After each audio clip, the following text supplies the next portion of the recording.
Cenk Uygur joins us, founder and host of The Young Turks. Good to see you. I'm trying to figure out who thinks defending the federal bureaucracy and saying that money should just keep being spent ad nauseum in defending all of that is a winning strategy. This clip shows Cenk Uygur on NewsNation, a channel which purports to deliver fact-based, unbiased views. You can judge that for yourself. I guess in an effort to bridge this right-wing, to reach this right-wing populist group, he thinks, you know, and again, my criticism of Cenk's stance on this, I believe it's in good faith. I believe he really thinks that this is going to make a difference. But to me and to David Pakman and to other people who have talked about this, it's that you're trying to argue and reach in good faith people who aren't reciprocating that, right? So you go on these right-wing, Charlie Kirk or whatever, they're not interested in what you have to offer, right? They'll gamely sit there and sort of smirk at you while you know, and then they'll selectively cut bits out of what you say that make it look like, I mean, they love the idea that it looks like you're turning on your left-wing base, but they're not interested in being reached. They don't want to build a coalition with you, dude. They're not at the table in good faith. They're operating on their own agenda, and they don't need your participation in it. Anyway, that's a pretty long preamble for this relatively short clip. Let's take a look at it together. I've already started offering you my opinions, but then I want to know what you think in the comments. Let's go. Yeah, I don't think anyone does, because literally no one is saying that outside of you. So if you want to talk about bureaucracy, the question is, how much regulation should we have? Well, that depends on the job at hand. There's no such thing as too much or too little regulation unless you know what we're regulating. In the case of the Consumer Financial Protection Bureau, they're regulating the big banks, and the big banks that have literally robbed their own customers. They've gotten $21 billion back for Americans, average middle-class Americans who the banks were robbing, like Wells Fargo, who was ripping off their own consumers. So this is one of the places where you do not want to get rid of regulation. This is defunding the police on Wall Street. It's a terrible idea. Okay, so that's Consumer Financial Protection Board. I'm guessing you have no problem with USAID and all the money that's being spent there. And I get it. There is a constituency for spending all this money and for all this regulation and for keeping all these federal employees on the payroll. Other than the far left, progressives, and federal employees, who is that constituency? No, again, Leland, it depends on what you're talking about. So USAID has some programs that I don't love. And if you put that out there and go, hey, wait a minute, what is this program? Is this a CIA program? What's the actual point of this? That's terrific. Then let's look at it. Let's see if we want to cut it, etc. When you just cut the entire agency, hold on. There's some wonderful programs in there. There's money that goes to churches that help the poor, the needy, the sick, all across the world. There's a program that helps stop HIV in Africa that was actually started by George W. Bush. So this idea of just throwing out an entire agency is infantile. That's not how a rational populist would go about pruning the things that aren't working in the government. You say a rational populist. I think that requires more examination. What do you mean? Yeah, so I believe in populism. And yes, right-wing populists and left-wing populists actually do agree on a lot of things. There's also things that we don't agree on. But things we do agree on are, for example, anti-war. And so both sides are anti-war on the populist side, anti-corruption. And there's many others, including negotiating drug prices for Medicare.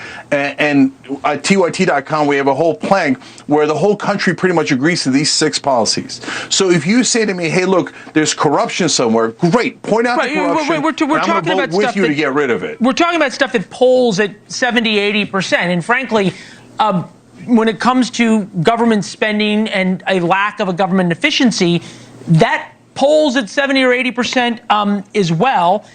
Here is Mark Cuban, obviously no fan of Donald Trump's, talking about what needs to happen to the size of the federal government. As a libertarian, I think we can reduce employment in government by at least a third, reduce the overhead and administration by that much or more, so that we can offer more to services for our citizens. I'm happy to push down the size of government, and I'm happy to work on making government more efficient, because then more money can pass through and help the people who need it. All right, so Cuba in 2017. But the fact of the matter is that sometimes you have to break a few dishes, right? That was what Donald Trump, whether you like it or not, was elected to do. Wait. A couple of things. Donald Trump was elected to break a few dishes. Give me a break. I mean, I understand the phrase. Sometimes you got to break a few dishes, or a few dishes are going to get broken in the process. That's one thing, right? But that's different than saying to make an omelet, you got to break a few eggs, right? If you're going to make an omelet, you got to get the egg out of the shell. So you're going to have to break the egg. It's a necessary part of the process. Saying you're going to break a few dishes along the way is a little bit like, no, you don't. No, you don't. You don't have to break dishes to reform government, whatever. What they're doing is they're coming in and ripping out all the wiring.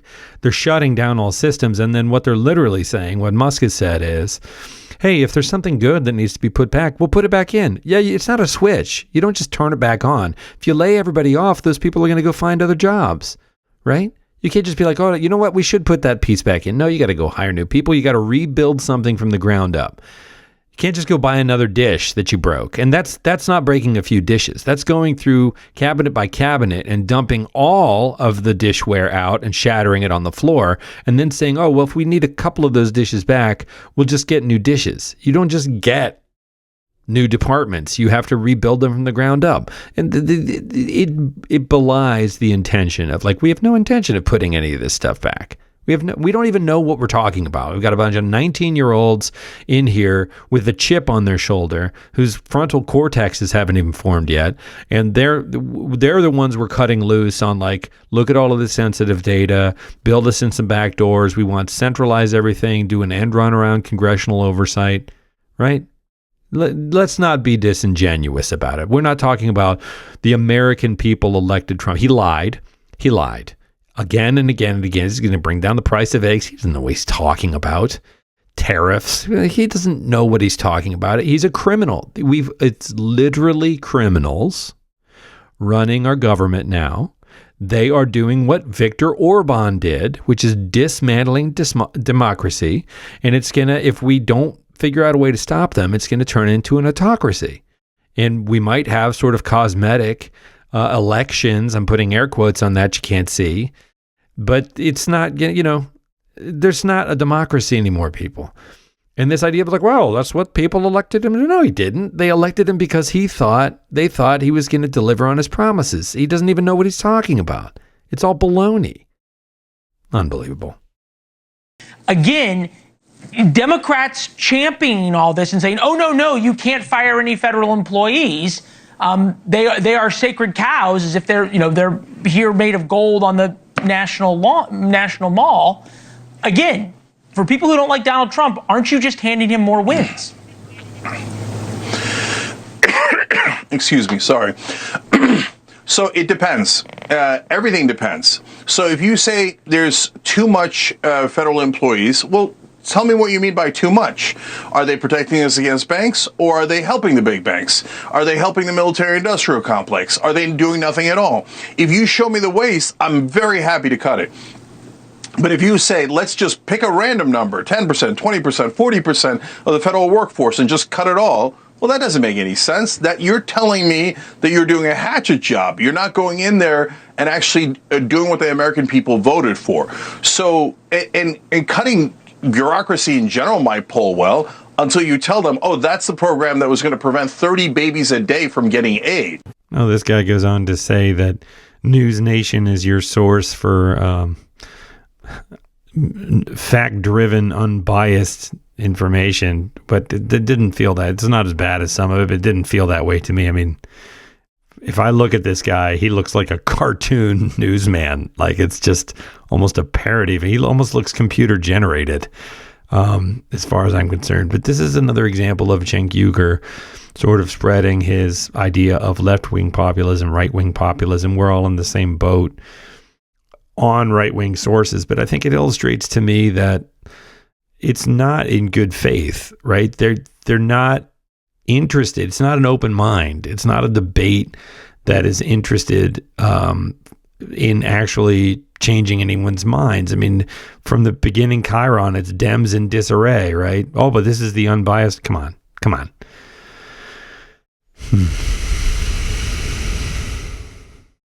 Let me know what you think in the comments.